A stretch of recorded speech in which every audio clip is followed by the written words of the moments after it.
Niko na chai na sio yenye mnapenda. Yangu ni history ya Lamine Yamal na Messi na the number 19. History yao inaendelea kuwa deeper the more nafanya research na imebidi ni make video ingine yao pekee. Kama uliona my previous video, unajua 19 years ago Messi na Yamal walipiga hii picha. Messi alikuwa anachezea Barca na sponsors wa Barca hiyo time ilikuwa ni UNICEF. Players wa Barcelona walikuwa wanapiga picha na watoto ku raise charity for kids through UNICEF. Wamama wengi walipeana application ya watoto wao kuwa kwa hii event, including mama ya Lamine Yamal, na somehow wakachaguliwa. Each player wa Barcelona alikuwa anapewa mtoi moja random kupiga picha naye, and of all those players Messi aliweza kupewa Lamine Yamal na wakapiga hizi picha.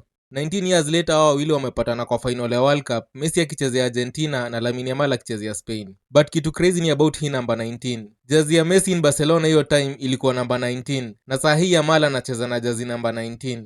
But haishi hapo. Yamal aliturn 19 a few days ago na akacelebrate birthday yake kwa hii World Cup, which ni his first World Cup. Messi pia alicheza World Cup yake ya kwanza in 2006 na akacelebrate birthday yake ya kuturn 19 years kwa hiyo World Cup. Kuzidisha jezi yake ya Argentina hiyo time ilikuwa number 19, then later akaadopt jezi ya Maradona number 10.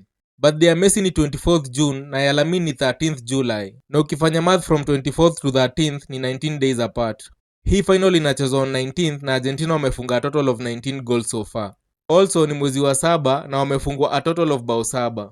Wenye study numbers na astrology mnaweza tuambia meaning ya number 19 kwa comment section. Also mnaweza cheki video nilipost YouTube ya Lamine Yamal juu story yake ni interesting sana. Nikimeki video nilikuwa na 19k followers hapa TikTok, but I'm sure saa hii imechange. In my previous video niliweka poll kwa comment section kuwauliza nani anashinda hii World Cup, and 19% of you mkavote Spain. Wenye usema games iko scripted, mniambie unawezaje script kitu kama hii. As I'm doing this, nimenotice ni video yangu ya 19 hapa TikTok. Hata Game of Thrones haikuwa na storyline noma hivi. Msisahau kulike na kunifollow ndio tupatane kwa the next one.